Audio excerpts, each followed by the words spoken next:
Okay, so after kind of screwing around in Arizona and New Mexico, Devaka, and he's up in this area for a couple of years.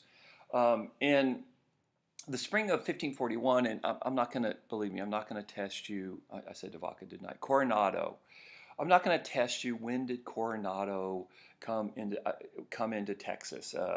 Um, 1541. That's the kind of question that makes people hate history. And I totally get it. I totally understand it. And I want to promise you again, if you have to know a date, I'll let you know the date you have to know. But for Coronado, just early 1540s, he's after Devaka. That's really all you have to keep in mind for this class anyway. Just kind of a more general sense of his time frame, especially that he comes after Devaka, and he's kind of a result of Devaka. So they go into what's now Santa Fe. The Spanish do, and by the way, he sends out smaller expeditions.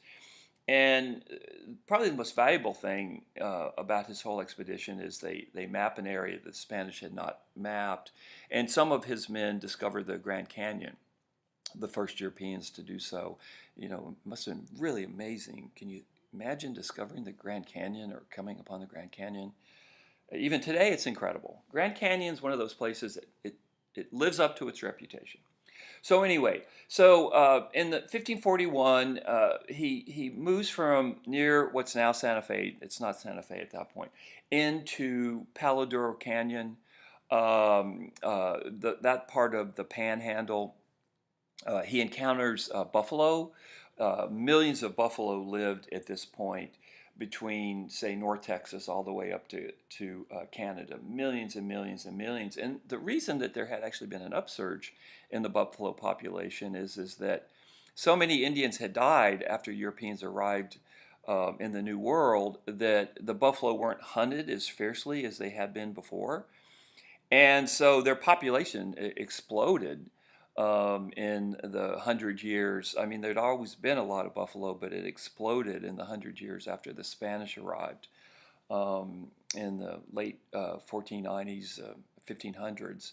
So he comes into the area about near Lubbock. He calls it the Staked Plains. And then he makes his way because he's been told that he's obsessed with finding this mineral wealth. And he's told by an Indian that if he keeps going north and west, he'll find this magical place. And it's called Quivira, Quivira. This is the place that he's been told that there is wealth. It's in the middle of Kansas, near Salina, Kansas.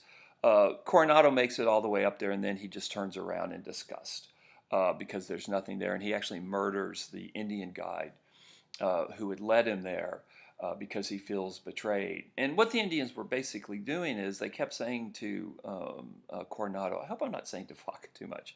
They were saying to Coronado that keep going, keep heading east, keep heading north. You're going to come on to this great wealth, and they're saying that because they want him to get out of town.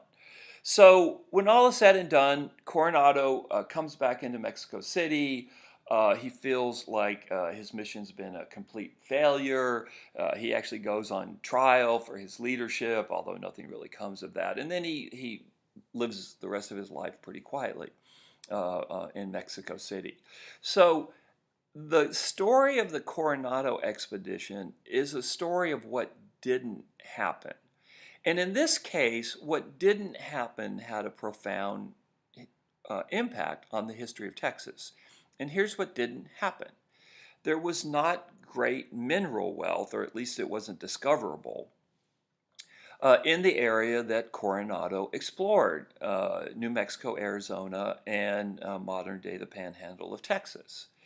And so the Spanish just decided to forget about this area, especially what's now Texas, and they don't really do much with Texas for almost 150 years because there's no mineral wealth here.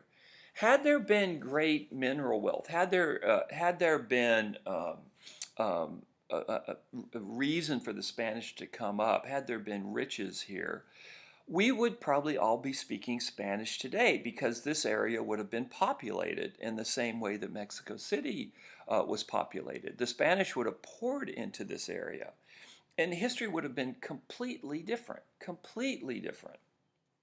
But just the opposite happened. Because there was lack of mineral wealth, because it was so far from Mexico City, um, it, it what's I'm going to focus on Texas now, Spanish Texas, because it was so far from Mexico City where all the action was, and because the Indians were so nomadic, so they were so tough, especially in Texas, the Spanish just did not even consider settling Texas for almost 150 years. And ultimately, the only reason that the Spanish do settle Texas is because they're afraid the French is going to steal it from them because, as I'll talk about in the next podcast, the French moved next door and settled Louisiana in the 1680s. So the Spanish still possess Texas, what's now Texas, and they don't want anybody else to have it, of course, and they're willing to fight for that. So they still possess Texas, but they don't do anything with Texas for almost 150 years. Because it's just seen as too barren, too much of a pain, not worth the effort, not worth the candle, not worth the expenses. And so the big story about the Coronado expedition, as it has to do with Texas, it is the first European encounter with buffalo, and the Spanish do go into the Panhandle and that kind of a thing. But the big story is the story of failure, the lack of mineral wealth, and Texas drops from the radar of Madrid and Mexico City for 150 years. The story of what's now Texas would have been radically different had there been mineral wealth, but there wasn't. And as a result, there are never very many Spanish in Texas up until the time when Texas becomes free of Spain, which is 1821. It's pretty incredible. As late as the 1820s, there's only 4,000 people of Spanish descent in Texas. 4,000 people in the size of Texas. I mean, there were many more Indians, probably around 50,000. But there were only 4,000 folks of Spanish descent in Texas. The Spanish do settle Texas and leave a profound impact on Texas, but there's never very many Spaniards up here, which is one of the reasons that the United States is able to capture Texas when we get later in the semester.